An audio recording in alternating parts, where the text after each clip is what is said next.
Taylor Decker's on my All-22 fantasy team. Stop. They don't care.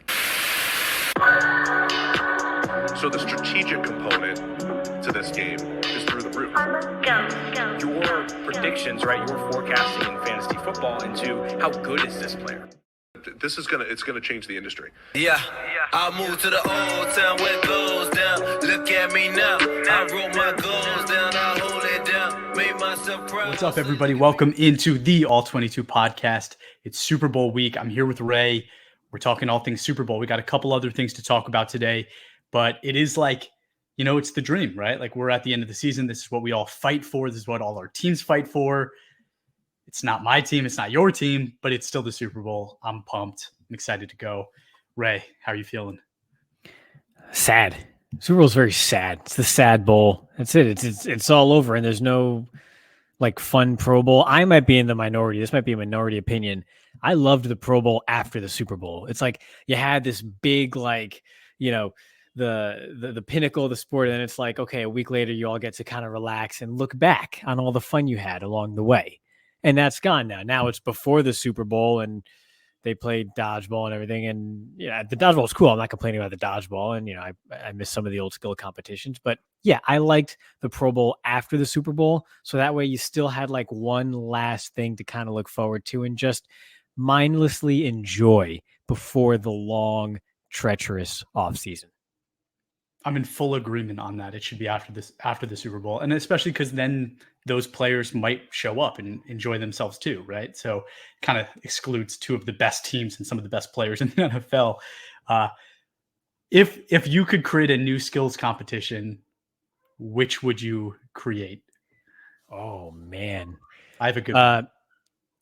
Yeah, because you've thought about this and you're putting me on the spot, and I didn't think about it. You asked me the question. It's obviously been on your mind. Nope. You know what I would do? I would go back to the days of Madden 2005, where you had all the mini camp drills, you know, like you had the rushing attack.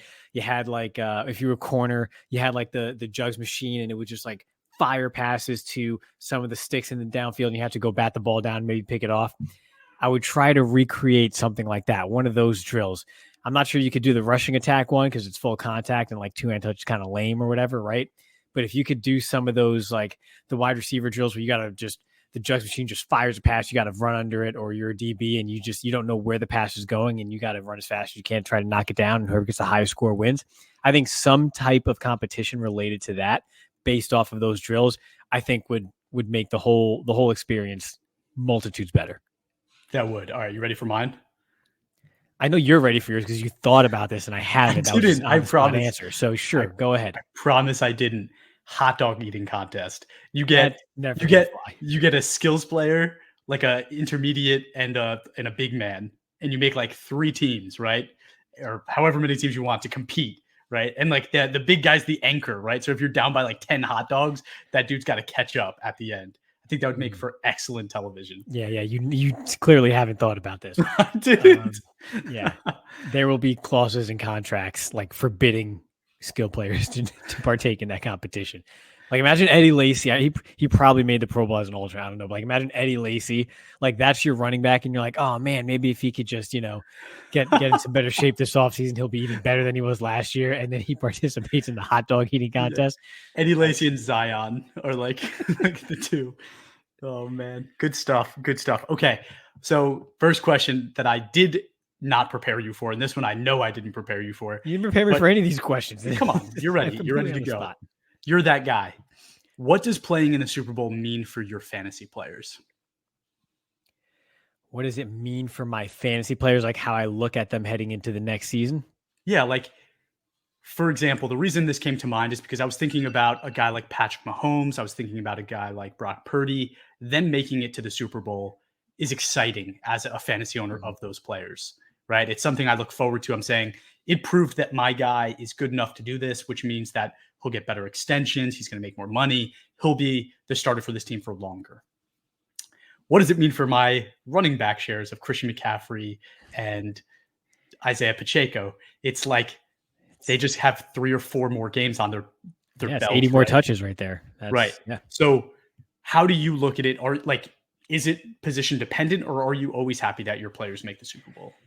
it's less position dependent and more how good the player is. If it's a tier 1 player, as long as he doesn't get injured, then it doesn't really change how I view the player. Someone like Brock Purdy, yes, that's that helps his future prospects, kind of more job security and such, right? But if I'm looking at someone like a Bosa, obviously, like whatever happens in the Super Bowl, he could be completely shut down, or he could have 4 sacks. It doesn't change anything as to how I look at him, right? Now, if there's a player at the end of my roster, like a Jair Tig Brown at safety, who has maybe I picked him up off of waivers during the season. He's my 4th or 5th guy in my safety depth chart. He goes and has a big game and kind of, catapults himself into the conversation to be like a full-time starter or someone that they're really going to invest in the future as a result of his performance. Then at that point, that's a bonus, right? So I think for the most part, outside of injury, it can only help the players on my roster that make the Super Bowl, probably outside of running back, because like you mentioned, that's one where everybody has a finite amount of touches. And if you made it to the Super Bowl, you played 4 extra games. That's possibly 80 to 100 extra touches on the body. That's another quarter of a season. It starts to add up. Definitely. Yeah. I think that's where the basis of the question came from. A guy like Isaiah Likely making it as far as he did, the Ravens making it as far as he did, and him getting the opportunities that he had, I think it only helped, right? It was exciting. He was playing against the best competition. He looked very, very good, right? But yeah, a Christian McCaffrey just getting more wear and tear on his body as he ages, concerning. Travis Kelce, even, in my opinion, it's a little concerning because he's a guy that's kind of been flirting with retirement. He wins the Super Bowl. Does he say, I had enough? I even heard somebody say, like, how cool would it be if him and his brother got elected to the Hall of Fame the same year? Yeah. Right? And if he wins the Super Bowl, I'd be incentivized to do that, right? What else does he have to prove? So those are all things. I think another interesting note, the safety from Penn State that you and I reviewed last year, that's on San Francisco, he's starting now, right? Brown, right? I think, when we spoke about him in the offseason, it was before he got drafted. And it was this conversation is he good enough to be a starter in the NFL? And I think my response was, I think he's borderline, but I would lean towards no. I don't think he was good enough. I think it goes to show how situational dependent a lot of players are, right? And it's not even just the good ones, right?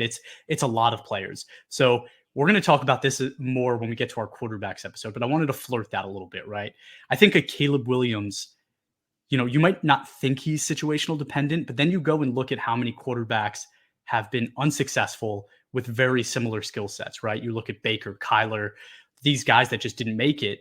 So is there a situation that lets those guys flourish versus guys that let them fail? I think Brown is a great example of, he went to San Francisco and now it looks incredible, right? And a guy like him going to the Super Bowl on your fantasy team, that's awesome. That's so cool. So that's exactly what you want to see for a player like that. So I do think it matters a little bit. But okay, with that, you're already calling curtains on Kyler Murray and Baker Mayfield's careers. That's it. It's over. It's a wrap. I'm not, but I do think that when you have a franchise quarterback like Kyler and the coach gets fired after 2-3 seasons, it's not a good thing, right? Most franchise quarterbacks, them and their coach last a very long time together, right? Think that's fair to say. It's fair. The window. I mean, obviously for Baker's on a 3rd team right now, but the window where you have that rookie quarterback contract that you want to take advantage of if you're a franchise guy, that really sets you up for the long term was missed on both sides, and not necessarily Baker's fault. We've talked about that, and I'm not going to go down that road again. But yeah, the first window was missed. Right. Exactly. So that's just a little teaser of some of the things I want to talk about during the QB episode. But let's get back to the Super Bowl. I want to know from your perspective, kind of what you think the 49ers need to win this game. Oh, man. They need to run the ball and be better than their counterpart. This is going to sound very simple, but hear me out. On the other side of the ball. Meaning, if you were to look at these two rosters and you, except for obviously the elephant in the room at quarterback, the 49ers have a large advantage. And when you look at some of the key matchups, whether it's their edge rushers versus offensive tackles of the Chiefs, their corners versus the receiving core of the Chiefs, right? Even if you say, well, Travis Kelce is phenomenal, okay, 49ers linebackers are fantastic. And their safety play, we just kind of touched on it, has been very good. So at all three levels, they match up better than their counterpart every step of the way on that side of the ball. But then, of course, there's just Pat Mahomes, which could literally just erase all of that. So when I say be better than your counterpart, play in and play out, I mean, literally at every single play, you cannot lose sight of Travis Kelce, and you just have to play to that advantage that you have on defense, because it is literally everywhere. And then just run the darn ball, because on offense, that's just what you're going to have to do. You got to play keep away. It's so cliche, but you have Shanahan, you have that offense, you have McCaffrey. Go ahead and lean on that. Those are your best players. Are, again, Christian McCaffrey. Then you can kind of open things up with the tight ends and Kittle. Then you can kind of work in the receivers like Ayuk, but it starts with that running game and McCaffrey and what can be schemed up by Shanahan so that you control the clock. And then on defense, again, you cannot slip up on those one-on-one battles that you have the advantage in, because you have Pat Mahomes on the other side of the ball. That sounds very cliche, but it's what it is. So the first thing you said is they need to run the ball successfully. Maybe to their benefit, right? Charles Omenihu's out, and Nick Bolton has been playing probably the worst play of his career. The last 2 games he's graded under a 50. So that is a huge benefit, right? So like half of the defensive front of the Chiefs is either out or underperforming, where Leo Chanel and Chris Jones, still massive, game-changing players, but the other half is either underperforming or out. So that could be an advantage to the 49ers, where maybe they can capitalize on that and get the most out of the run game. I think you talking about Patrick Mahomes, right? It's a 10 out of 10, right? We weight these players based on positional importance, how much they get paid. Quarterback's worth over 10% of your total team. Patrick Mahomes is the 10%, right? Like he exceeds that level. Like he is that good, right? So you're right. All of those other additions that the 49ers are better than the Chiefs at can all be almost wiped away by simply Patrick Mahomes being on the Chiefs. So for me, it's that third down Patrick Mahomes. That's what the 49ers need to be able to stop. We talked about how, I wanted to see Patrick Mahomes get bodied a few times, and I still want that to happen. But that's really the third downs that he's just able to extend these plays and convert on third down to keep drives alive. That's honestly unparalleled, unmatched in the NFL today. Nobody else is doing it quite like Patrick Mahomes is. So if they can limit that, like you said, with Fred Warner and the other great players on that defense, I think they have a chance. I think the only other thing I'd note is Purdy needs to limit the turnover-worthy plays. He's gotten extremely, extremely lucky where his turnover-worthy plays are not actually converting into turnovers. That could change very, very quickly when you play a team that has L'Jarius Sneed, Justin Reed, and Trent McDuffie, right? Like those players will get to the football and make you turn the ball over. So I think they need Purdy to just follow the script and do what everybody's blaming him of doing, which is being just a kind of a what do they call it? Like a just game manager, bus driver. Game manager, right? Hey, I'd be a game manager of a Super Bowl winning team too. I have no qualms about that, right? Does not knock him for me. If that's what he needs to do to win the game, that's what he needs to do. So on the flip side, what about the Chiefs? What do the Chiefs need to win? Obviously, it's going to be a lot of the opposite of what we just said, but is there anything that sticks out to you? It's literally just Mahomes continuing to do what he does, because you have Jawan Taylor and Donovan Smith blocking Bosa and Chase Young, Nick Bosa and Chase Young. So, I mean, most mortal quarterbacks, pretty much every other quarterback in the league, that is something that could wreck the game for them. And with Mahomes, it's just one of those deals where we don't even expect it to, right?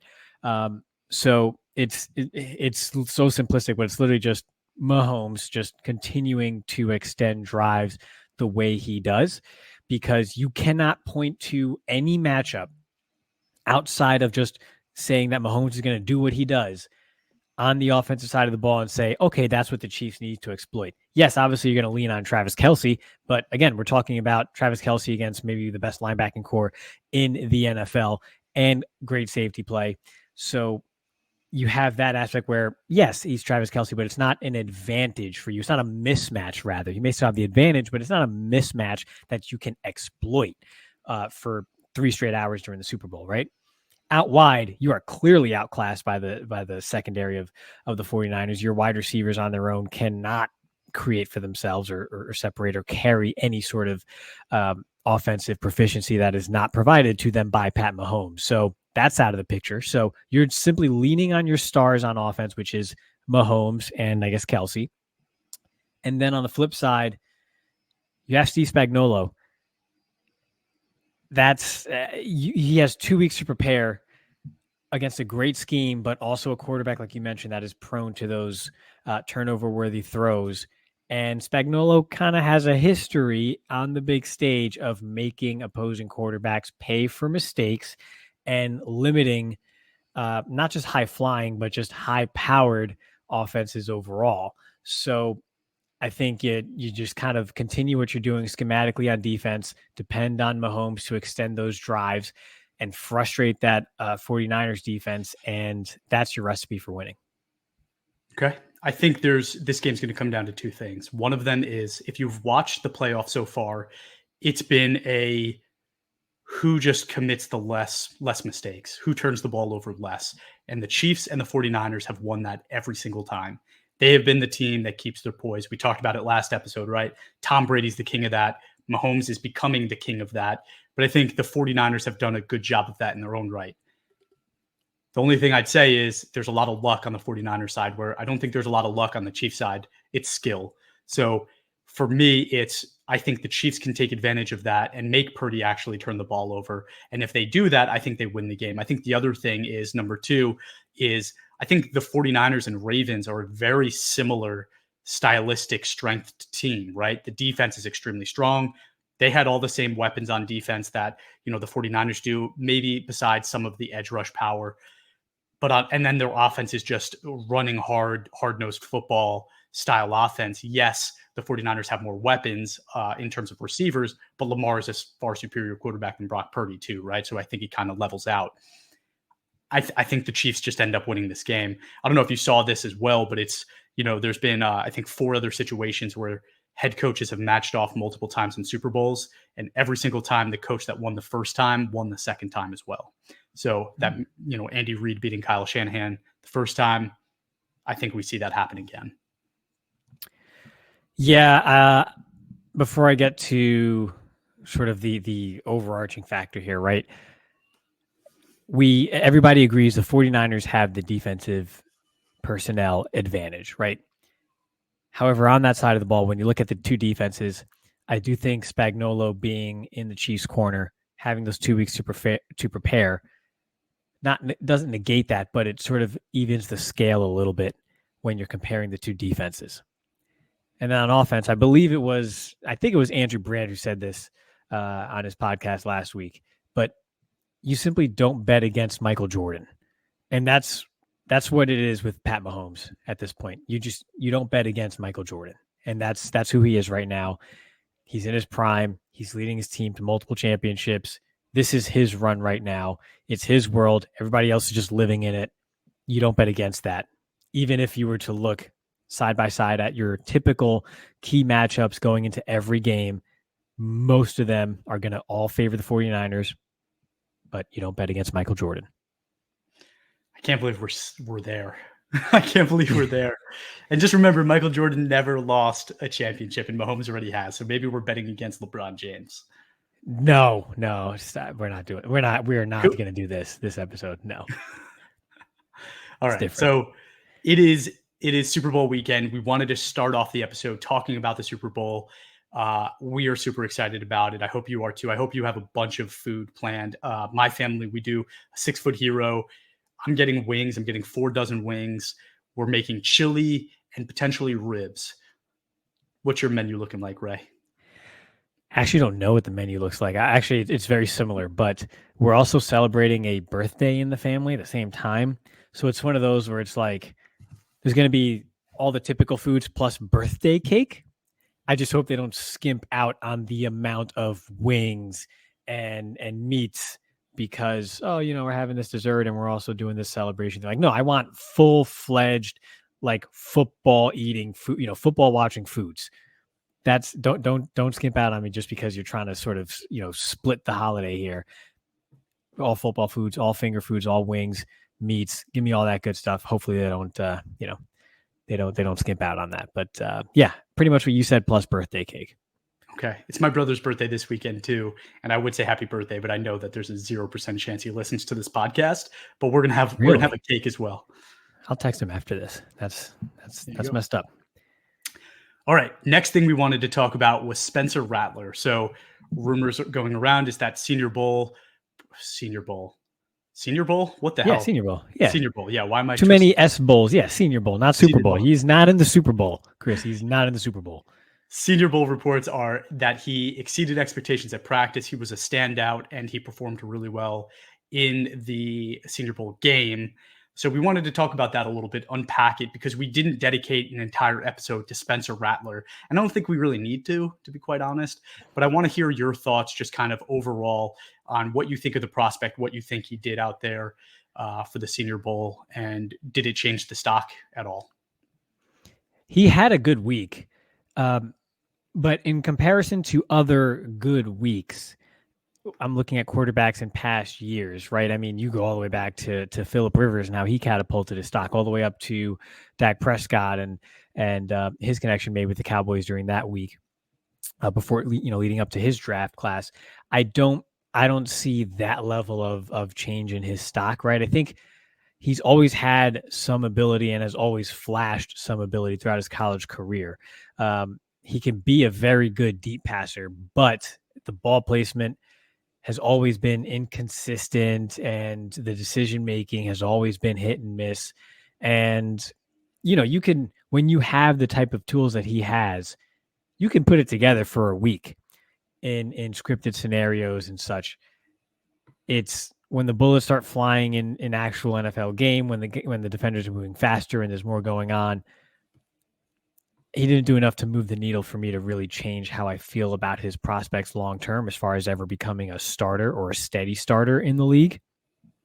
Could be wrong, but it was a positive week for him, improved his stock a little bit, but it doesn't change my outlook of what I think of his career in the NFL moving forward. Maybe I'm also known to be pretty stubborn based on some first impressions, and QB1 was not a very good first impression for me if you ever saw some of that show, docuseries, whatever it's called.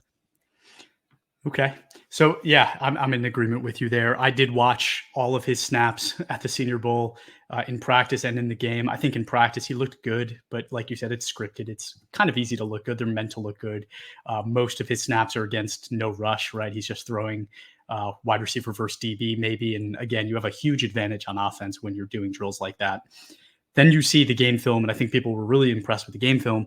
I wasn't as impressed, right? Like I think he completed like 6 or 7 passes. I'd say 95% of them were running back drop-offs. And then he hits the one down the sideline for the touchdown. Receiver definitely beat the cornerback on the route, had a few steps of separation in the end zone, and actually had to slow down to catch the ball. And it ended up being a contested catch where I don't think it necessarily should have been. I think that was not necessarily a great throw by Rattler, right? Like he made a great decision by throwing the ball to the receiver, but it wasn't a exceptional throw to the receiver because it should have been just an easy touchdown catch for him, and it ended up not being that. I think a lot of the points you said are accurate, where first impressions are hard to break. Yes, he could have gone out there and done better and become a new player. I'm always of the mindset of, if you're in a situation to show something and to be successful, and you've shown me that you can't, that says a lot more to me than a prospect that hasn't had an opportunity to show me yet. And I'm judging him based on that, right? So if a guy hasn't shown me he can do it because he hasn't had the opportunity, I'm going to judge him a lot less harshly than a prospect that has had all the opportunity in the world and just hasn't done it, right? And I think that's where Rattler is in my mind. He's had the opportunities. He's been in 2 really good programs with a lot of talent around him. So for him not to be able to be successful yet in college tells me that there's probably a very, very low chance that he is in the NFL. and he has all the athleticism in the world. He has a natural throwing motion, a live, strong arm. He has all of those tools. So like I talk about JJ McCarthy and I'm like, I like JJ McCarthy. I would definitely take a risk on him at some point early on. I don't feel the same way about Rattler because I think Rattler has shown me he can't do something, right? Whereas I think JJ McCarthy, won a championship and with the limited opportunities that he was given, did enough to carry his team forward and lift his team. So, I just want to be clear there about what I mean by the situations are just different. And I would root for the prospect like McCarthy where I wouldn't for one like Rattler. Yeah, to your point, he was given the keys. Spencer Rattler was a 5-star prospect who was given all the opportunities in the world to be a star. And he never became that star. Yes, he transferred, became a starter, and had some success. But he was, to borrow a phrase that's pretty popular in Big Ten circles these days, essentially born on third base, and he never scored. He never actually got home. And so for that, it's like, okay, now I'm going to up the difficulty here and expect you to ascend. I'm sure it's happened before and it's possible, but it's not something I would bank on.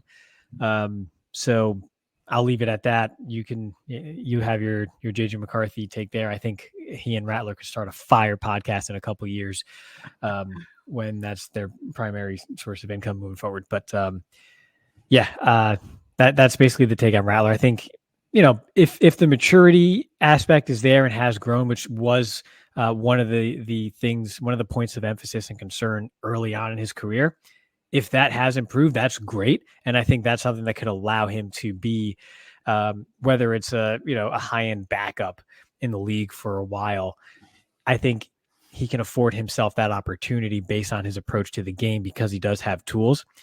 But again, he had the opportunity to really show us that he can ascend to that level. Never quite got there.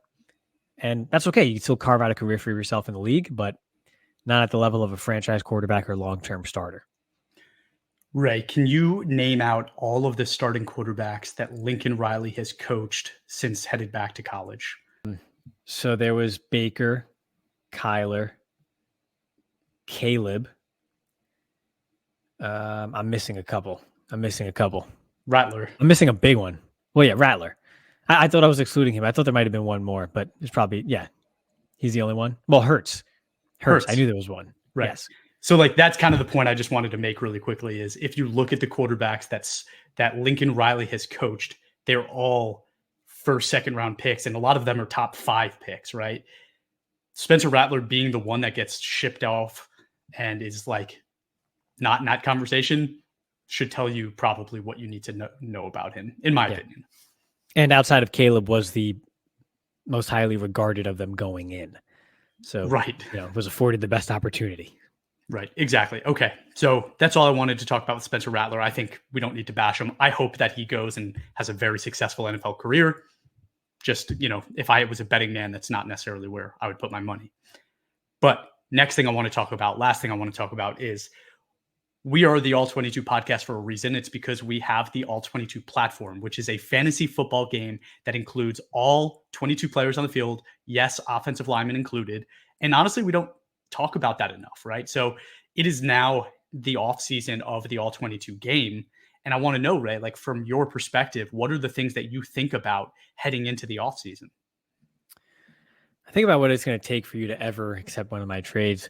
But this really, the great thing about All-22, right, is the dynasty aspect of it, the whole GM aspect of it. We are managing a team year over year. So you could take a long-term view of your roster, whether, if it's a long-term rebuild, that's fine. You got something to look forward to and you can make moves based off of that. It's not just about trying to contend for the next 12 months if that's not in the cards. So this time of year, I like to really sort of take advantage of and see if I can get a leg up on everyone else. Based on my focus on the draft, right? But if I was to sort of break down how I approach the offseason overall, I think the first thing I do is take inventory of my roster. At the end of every season, more me than you, clearly, I have a lot of players on injured reserve. It just ends up that way, right? Some people are lucky and they don't.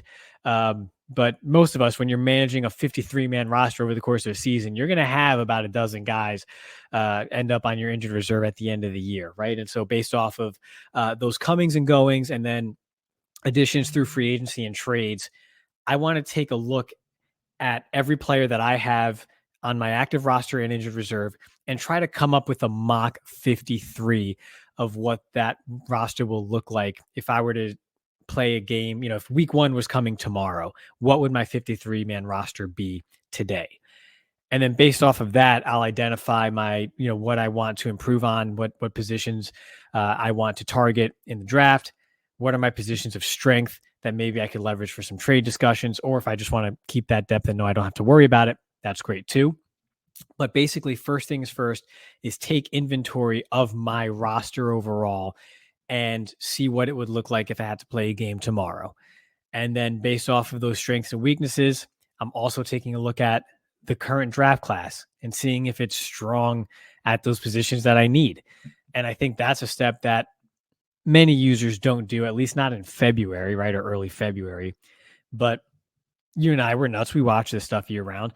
I'm taking inventory to see, what is the strength of this draft class, right? We talked about offensive tackle and how that's actually offensive line as a whole, really, and how that's a big position of strength in this upcoming class. So if I need linemen, I'm taking a look at that and going, okay, great. I pick, 6th or 7th in the first round or whatever it is.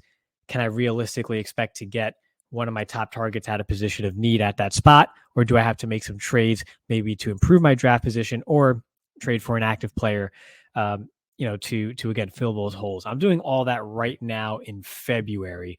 Again, taking stock, taking inventory. So when trades open up and the platform advances into the 2024 off season leading into the season, in a couple of weeks here at the end of the month, I'm already, ahead of the game, so to speak. Yeah, I'm on the same page as you. And I think if you've listened to this podcast, you've probably heard our, we're the GMs of these teams, and we're thinking about what we would do in the offseason to set the team up for success for the long term.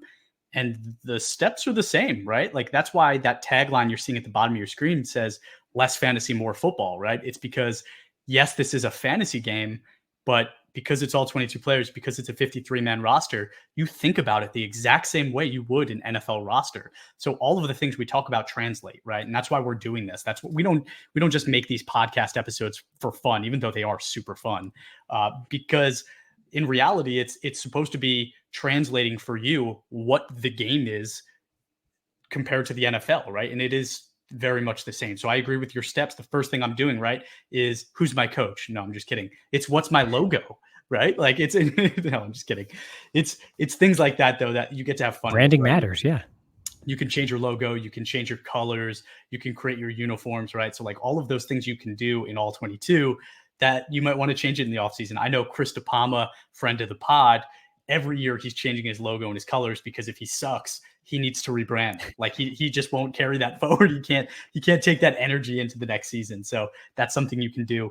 But yeah, it's making a checklist of my current roster, and I want to see where my holes are, right? Like who do I expect not to make my team next year because it's a guy that I was carrying just as extra weight because I had the space and I know that I'm going to get rid of.